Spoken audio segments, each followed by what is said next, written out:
Hi everyone, I'm Maria McLachlan and I'm feeling very sorry for myself because I have the most horrendous cold, terrible coughing fits, and it has messed up my plans for the weekend. I was intending to go to Manchester and see my sisters up there. As you can see, I've got the mic close to my mouth so that I can speak quieter than I usually do, because speaking loudly sets me off coughing. And as I haven't been feeling well enough to prepare any of the videos on my to-do list, I decided to answer a few of the questions I've been asked by viewers, because it's an easy thing to do and it doesn't really take any planning. Okay, the first couple of questions I'm going to answer aren't really to do with transgenderism, so I'll get them out of the way. The first is a question that sent me on a trip down memory lane. I was wondering what you think of the Marxists who deny that the inferiority of women is determined by their biological structure and that they have always existed. I'm going to assume that you mean the inferior status of women, and that you wouldn't dream of suggesting that women are actually inferior, and by biological structure you mean our female bodies and our role in reproduction. As I read from some of their sites, the subordination of women is only a few thousand years old, a product of the drastic social changes introduced by the family, private property and the state. Okay, it must be over 4 decades since I read the book by Friedrich Engels entitled The Origin of the Family, Private Property and the State. And although I hadn't developed any critical thinking skills back then and was pretty much swallowing everything I read that I liked the sound of, I didn't much like the sound of this. Only after I had read a whole bunch of feminist books, including Germaine Greer's The Female Eunuch, that was the first one, did I join the Communist Party of Great Britain in the mid-1970s, and I remained in it for about a decade. I went to party schools, as they were called, otherwise known as courses and workshops. And although I read Marx and Engels because I was required to, and I led discussion groups on their work because I was required to, the argument that women's oppression dated only back to the division of labour and all the rest of that guff didn't persuade me then, and it doesn't persuade me now, even less so. Now, fortunately, in the Communist Party, I was surrounded by other feminists who weren't buying it either.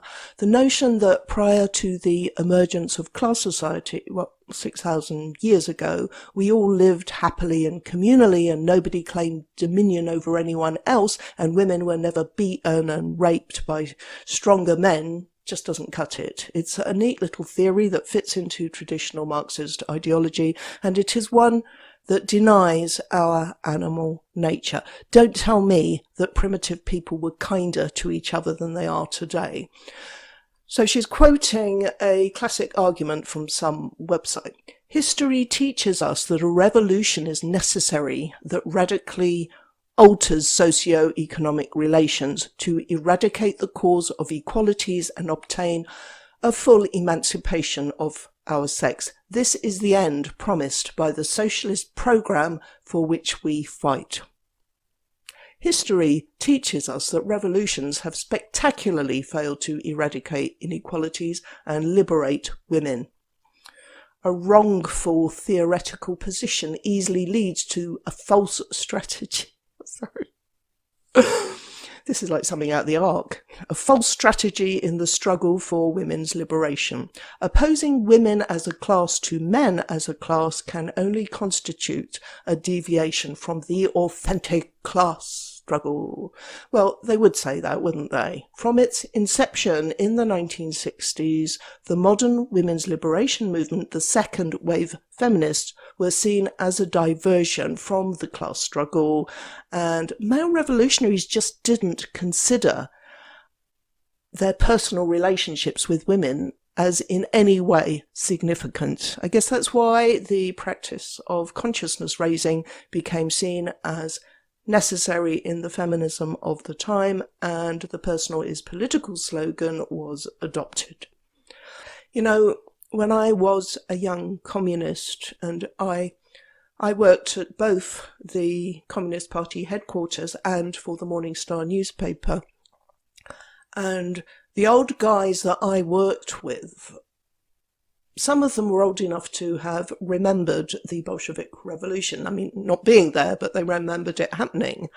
And they were in total denial about women's oppression. They might have allowed that our exploitation as breeders was a thing, but I don't think they thought that beating and raping women was anything to do with, the class struggle.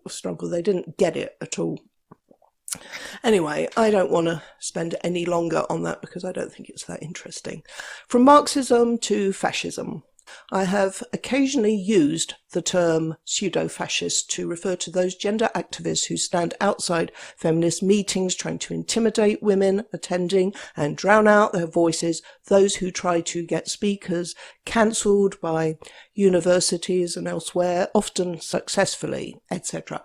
I see the term as a reference to their behaviour, not their beliefs or opinions. I don't think it's a fascist belief that men can be women and belong in women's spaces. So why not call them fascists or neo-fascists, asks MR. I gave this some thought, and having had a taste of living under fascism and seeing members of my extended family suffer under it, I concluded that I shouldn't use it at all.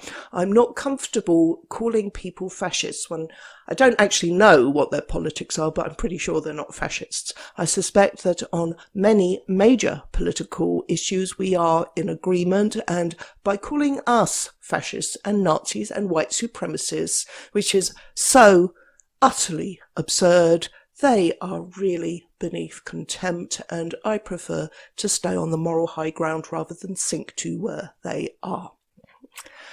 Before responding to the next question, I'm going to show a few seconds from the response I did to Katie, aka pronoun Montgomery, on Maya Forstater. Why is it disgusting and vile to say that someone who lies to kids about what sex they are shouldn't be in a position of responsibility with them? Have you really thought this one through, Katie? How it could enable grooming of children? Okay, here is a comment from below that video from someone called Computer Flight. You suggest that trans people lying about being a man or woman could enable grooming of children. Yes, that's a fair representation of what I said. Could you explain how being a man or woman enables grooming of children? What? I didn't say that. Doesn't seem to make sense to me. If being viewed as a woman enables grooming, shouldn't all women stop telling children they're women? How on earth did you get that from what I said? How is it possible to go from apparently understanding what I said to completely misinterpreting it as something no sane person would say? Somebody made a valiant attempt to respond, saying, I think it is the lying that can enable grooming, as all grooming is an undercurrent of lies. It is the confusion caused by the deliberate lies that does the damage. Yes. And Computer Flight says, just because all grooming involves lying doesn't mean all lying enables grooming. I'm not sure if this really explains how a trans person telling a kid their gender enables grooming. Oh dear God. Okay, let's go back to the beginning. Children do learn from a very young age to distinguish between men and women. Maya Forstater's contention was that if a child asks an adult, Miss, are you a man or a woman? Which is not a question a child would ask unless there was some doubt, some confusion in the kid's mind. So the scenario conjured up is of a man presenting as a woman and asking children to call him Miss. Maybe he's a teacher, or maybe he's a drag queen doing a library story time, which must be the dumbest idea in history. And Maya says that if the man isn't prepared to be truthful and admit he's a man, then when asked, he shouldn't be in a job in which he's responsible for children. And I agree with her.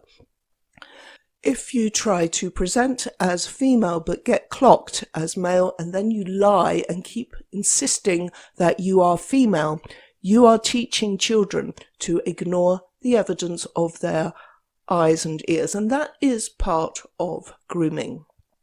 That is not to say that everyone who does it is doing it with ill intent. When Montgomery, as loathsome as he is, says he would claim to be female if he was asked that question by a child, I'm not accusing him of wanting to groom children for nefarious purposes. I am saying that he is inadvertently helping other men who might want to. Although we know that there are far more female child sex offenders than previously supposed, there are still far more male sex offenders, especially when it comes to strangers. It is still normal to tell a child that if they ever find themselves in difficulty where they need to seek help from an adult, something like being hopelessly lost, for example, then they should approach a lady rather than a man and ask for help. And we rely on the fact that they have an innate ability to tell the difference. Don't reinforce children's confusion because it potentially puts them at risk. That is basic safeguarding. I'm really surprised that this commenter seemed to have trouble grasping this, and I see that as one of the many unfortunate consequences of this stupid notion of gender as being unconnected to sex. In one of my videos, entitled something like, it was a response to a pamphlet by Cambridge students called How to Spot TERF Ideology, I showed just the end of a clip that had gone viral, and it was showing a woman being assaulted in Paris. But I'm going to show it all now.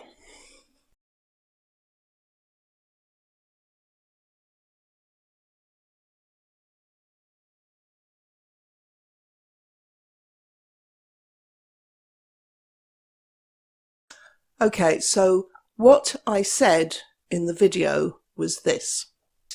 Just to be clear, I do believe men can experience misogyny, only when they are genuinely mistaken for women. You're a man who sees someone you genuinely believe to be a woman, you approach this person with a view to getting intimate with them because you think they are a woman, they turn you down, so you, still mistakenly thinking that they are a woman, verbally abuse them. It happened to me many times in my youth. You might even physically assault them, as happened to this woman in Paris. So I showed the assault and I said, that is misogyny.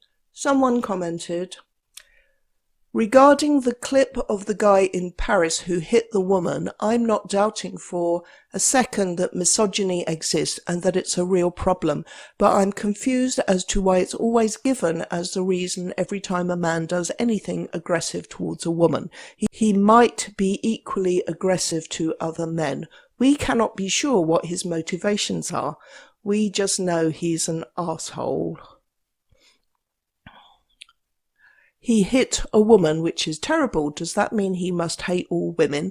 What if he goes round hitting other guys too? In other words, I think there are men who are not misogynists who might hit a woman just because they'll hit anyone. The word misogyny is thrown around a lot, and that's because there's a lot of it about.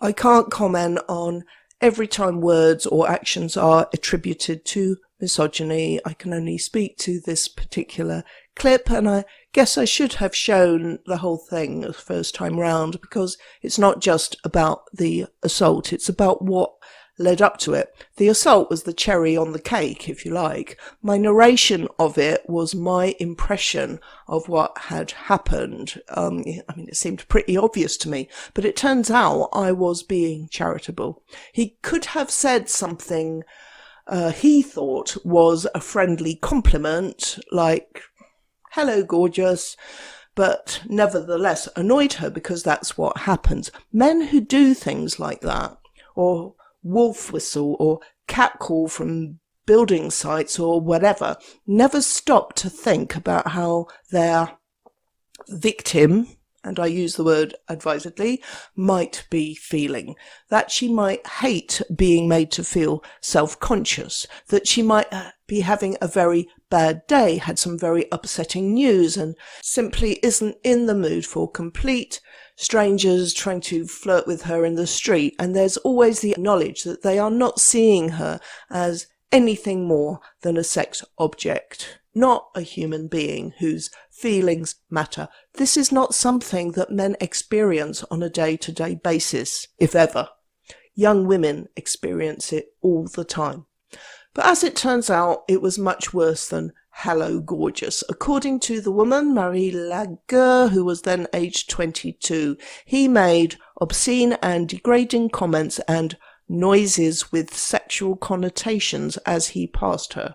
She told him to shut up, and she ends up getting a slap. What is that if not utter contempt? Not for who she is, because he didn't know her from a bar of soap, but for what she is, a woman. That same disregard for women's feelings, that disinclination to value our opinions, that reducing womanhood to a performance, is why I say gender ideology is rooted in misogyny, and I've yet to hear anyone even attempt a counter-argument. Finally, from Ernesta Moore. This one was posted beneath the video I did entitled Trans Rights Are Human Rights, but There Are No Sex-Based Rights. And that is awful argument number 18 in my series. And in that video, I said that those who use that slogan, trans rights are human rights, never say what they mean by it. I'm gender critical, but trying to understand where they are coming from. Maybe their point with them having human rights is that one also made by blacks in their fight against systemic racism. In this sense, trans advocates can claim there is systemic transphobia or transphobia in society, and even if on paper they should be treated with respect or not discriminate them in a job they feel they are not. I think I follow that. Trans people can claim they are subjected to more prejudice and discrimination than other groups, and so they would want to have special legislation for them that protects them in certain situations. How would you challenge this view? And somebody else said, I'm interested in this too. As African American, I know not getting killed is a human right regardless of skin colour. However, I see myself demonstrating for the rights of black people to the same standards than whites regarding state violence, etc. It's on paper, but we are demonstrating so what is on paper is respected. Maybe with extra rights that protect certain classes of people because we've been historically oppressed. Yes, legislation can only do so much. You can't legislate against people's prejudices, which they might express in all kinds of ways without breaking the law, but still hurting the target of their prejudice. As I said in that video, under our Equality Act of 2010, gender reassignment is already a protected characteristic, so employers and service providers cannot legally discriminate against trans-identifying people. And as I also say in that video, things that hurt people tend to be against either the civil or the criminal law. Assault and murder are against the law for everyone, so there is nothing more than that you can do to legally protect people. And transgender identity is one of the 5 categories recognised under the law here in England and Wales as susceptible to hate crime, which is likely to result in harsher sentences for convicted offenders. So that's my answer to the question, how would I challenge the view that they should have special legislation? I don't see what more can be done legislatively. It takes time for people's attitudes to catch up with legislation. And I've seen attitudes on race and homosexuality, and indeed women, evolve significantly in my lifetime. As for systemic transphobia, yeah, I'm sure many would claim this. The ones who are keen to piggyback onto genuinely progressive movements against racism and for gay rights. And it would be absurd to claim this because the very word transphobia is meaningless. As we know, it is used most commonly to refer to disagreement with gender ideology or any part of it. That isn't to say there is no prejudice or hatred against trans-identifying people. Of course there is, but I contend that it is not because they are trans-identifying in particular, but because they are non-conforming. They are perceived as choosing to be different, and some people hate difference and will use it as an excuse for violence.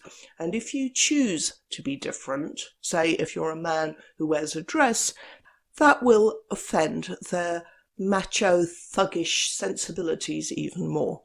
I don't believe any person who professes to hate trans-identifying people is a bleeding heart liberal over other minority groups. And the bottom line, of course, is that this doesn't explain why. As I pointed out in my video on rights, the activists shout trans rights are human rights at feminists as if we are preventing them from having the same human rights as everyone else, when in fact that is what they are doing to us. Okay, I am suffering, and I hate to think what this video is going to look like after I've edited out all my many coughing fits, but thanks for watching. Bye.